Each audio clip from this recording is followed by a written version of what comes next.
So I've been noticing something, and I don't think is being explained clearly. I keep seeing women, especially over 40, experienced, accomplished, in leadership roles quietly starting over. And I'll be honest, this isn't something I'm observing from a distance. I found myself in my own version of this.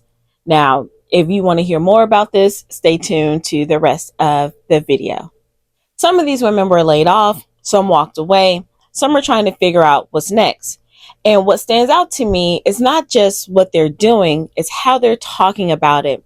There's a quiet uncertainty, a level of hesitation, almost like they know they need to move forward, but something isn't fully settled yet.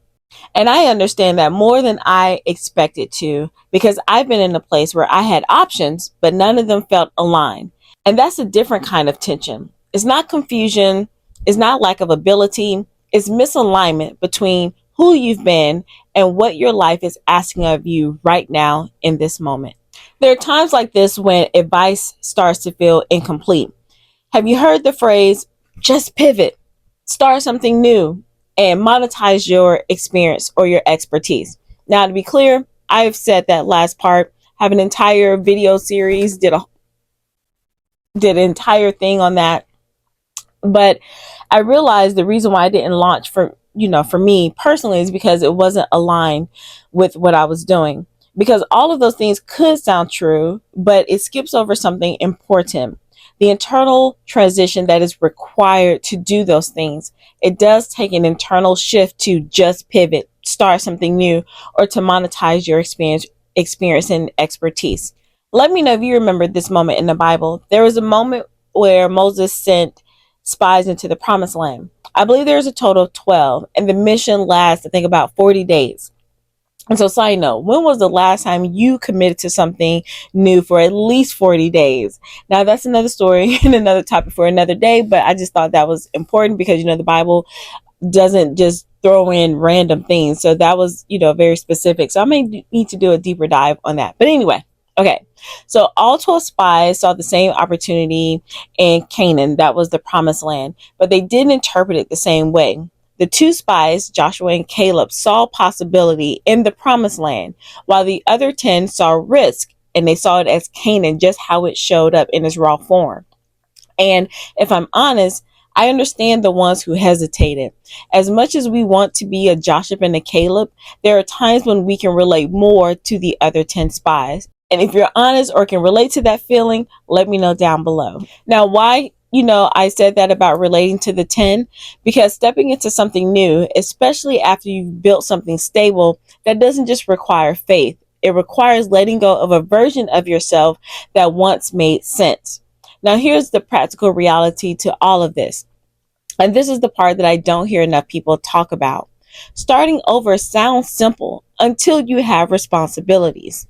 Those responsibilities could be financial obligations, a lifestyle you built, people depending on you. So it's not just, what should I do next? It does become, how do I move forward without destabilizing everything else? Now, I touch on this in a book that I wrote way back. Well, not that far back, but it's still relevant for today. The book is Embracing Grit for Greatness, Becoming Professionally Powerful Through Personal Empowerment. And if you're curious or want to know more about that, that link is down below. So we have to talk about money and strategy together. So for some people, the real question isn't even about purpose yet, or it shouldn't be. It should be about sustainability. However, purpose becomes the main character because it's the most popular topic. It is more abstract, and to be honest, it's easier to hide behind, I'm just trying to find my purpose, than to face the reality of, how do I maintain income while I figure this out? How do I build something new without burning through everything I've worked for? And how would this even make money in the first place? And those questions are valid because not everyone has the margins to just figure it out. I had to sit with that myself, wanting to move forward, but also recognizing that every move has weight, either financially, emotionally, or mentally. So I had to refrain from something. I had to stop asking, what should I pivot to? Instead, I had to ask, what can I stabilize? What can I rebuild? Because sometimes the next move isn't just expansion or elevation, it is about stabilization. Now, based on the videos I've watched and the comments I've read on several posts across social media platforms, I have to disagree with a lot of what I've seen.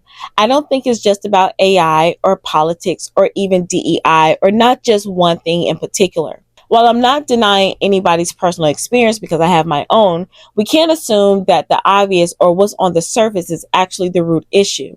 I think we're watching a group of people who did everything right be asked to redefine themselves in a way they weren't prepared for.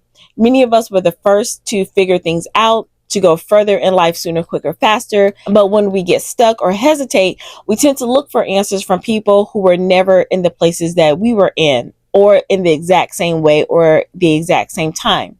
Now, not to discount their wisdom or knowledge, but we can't always use their lens for our situation. We do have a bit of Joshua and Caleb inside of us, but sometimes it's just easier, or better yet, more familiar to follow the other 10. And when I say the other 10, sometimes it is to the people we look to for help, guidance, or even support.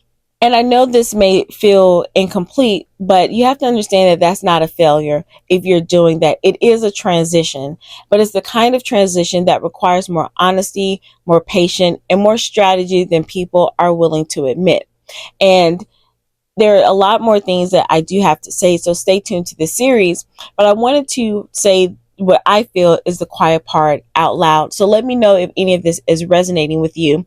And if something I said made you think a little deeper or say, didn't quite think about that, take a moment and just sit with it. Don't rush past it and don't get defensive. Just sit with it and let me know what's starting to come up for you. And if you're in this season of building or rebuilding, be sure to build with structure, and be sure to like, comment, share, and subscribe, or even hype the video if that's an option for you. And I will see you in the next one. Bye for now.